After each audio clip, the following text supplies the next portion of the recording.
क्या चावल का दान करना चाहिए और चावल का दान करने से क्या फल मिलता है? शास्त्रों में चावल के दान के बारे में क्या बताया गया है? किन लोगों को चावल का दान करना चाहिए, किन लोगों को चावल का दान नहीं करना चाहिए और चावल के दान करने से हमारे जीवन में इसके क्या फल होते हैं, क्या रिज़ल्ट होते हैं। बहुत सारे भक्तों ने इसके ऊपर हमसे पूछा था, तो बहुत दिन से कोशिश कर रहे थे कि एक डिटेल एपिसोड आपके लिए बनाएं, जिसमें आपके चावल के दान से जुड़े हुए जो डाउट हैं, आपने जो प्रश्न हमसे पूछे, उनके हम उत्तर क्लियर कर सकें। तो आज मैं आपको बताने वाला हूं कि चावल का दान करने से हमें क्या फल मिलते हैं और चावल का दान क्यों करना चाहिए। साथियों, ये एपिसोड बहुत ही ज़्यादा इम्पोर्टेंट होने वाला है। एपिसोड को आपने बिल्कुल लास्ट तक देखना है ताकि कोई भी महत्वपूर्ण जानकारी आपसे मिस ना हो सके। तो चलिए शंकर भगवान को प्रणाम करते हुए आज के एपिसोड को स्टार्ट करते हैं। ओम त्र्यंबकं यजामहे सुगंधिं पुष्टिवर्धनम् उर्वारुकमिव बंधनान् मृत्युर्मोक्षीयमामृतात्।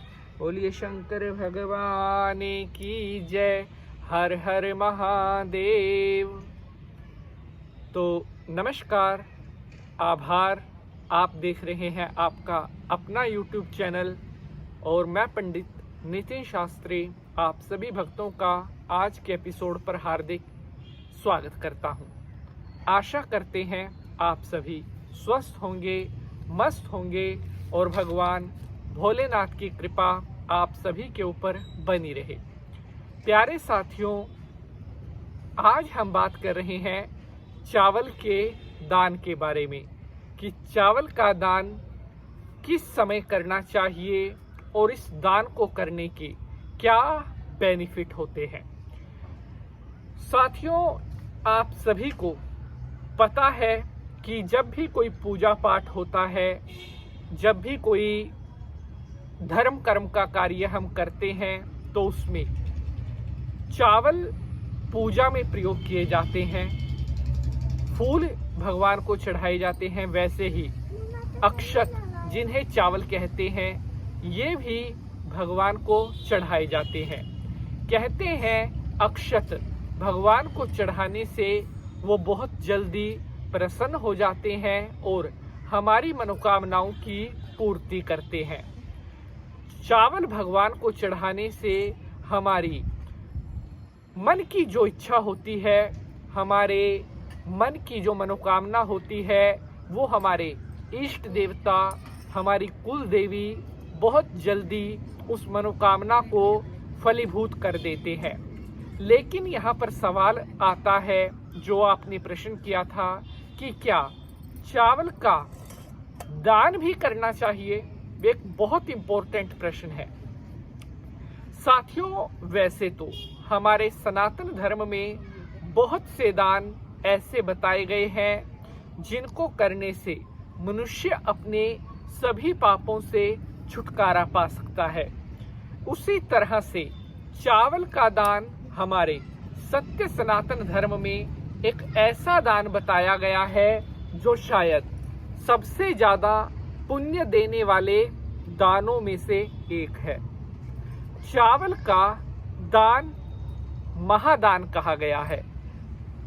बात करेंगे कि चावल का दान किसको करना चाहिए, यानी कि दान लेने वाला पात्र कौन हो और दान करने का सही समय क्या होता है। देखिए, अगर तो आप बिना किसी इच्छा के चावल का दान कर रहे हैं, तो आप अपने ब्राह्मण को, आपका जो पुरोहित है, आपके घर का जो ब्राह्मण है, उसे भी आप चावल का दान कर सकते हैं। और इसके अलावा आप किसी धार्मिक स्थान में, किसी मंदिर में, वहाँ पर भी चावल का दान कर सकते हैं। अगर आप किसी विशेष मनोकामना से, जैसे अगर आपकी जन्म कुंडली में चंद्रमा अशुभ प्रभाव दे रहा है या आपका चंद्रमा कमजोर है, चंद्रमा किसी पाप ग्रह के द्वारा दृष्ट है, पीड़ित है, तब आप अपनी जन्म कुंडली के ग्रह को ठीक करने के लिए अगर आप चावल का दान कर रहे हैं, तब आप विशेष रूप से केवल और केवल अपना जो कुल का ब्राह्मण है उसे ही चावल का दान आपको करना चाहिए। उसके अलावा किसी को भी आप चावल का दान ना करें। जैसे बहुत सारे भक्त पूछते हैं कि गुरुजी क्या किसी गरीब को दान दे सकते हैं, किसी ज़रूरतमंद को या किसी असहाय व्यक्ति को। देखिए, वो आप देंगे अपनी इच्छा से, लेकिन अगर आप अपनी पूजा पाठ से रिलेटेड, जन्म कुंडली से रिलेटेड, ग्रहों से रिलेटेड चंद्रमा का चावल का दान कर रहे हैं, क्योंकि चावल का जो दान होता है वो चंद्रमा का दान माना जाता है, और जो पूजा पाठ का दान है वो केवल एक जो कर्मकांडी ब्राह्मण है, हवन पूजा पाठ करने वाला ब्राह्मण है, वो उस दान को लेने का अधिकारी होता है। अगर आप बिना किसी इच्छा के केवल अपने स्वेच्छा से चावल का दान कर रहे हैं, तब आप किसी गरीब को, किसी जरूरतमंद को, किसी असहाय व्यक्ति को भी वो दान कर सकते हैं। चावल का दान करने के लिए सोमवार का दिन, जिसे चंद्रवार भी कहते हैं, सबसे उपयुक्त कहा गया है। सोमवार के दिन दिया गया आपका चावल का दान आपके बहुत सारे पुण्यों में बढ़ोतरी करने वाला होता है, आपके पापों को नष्ट करने की क्षमता रखता है।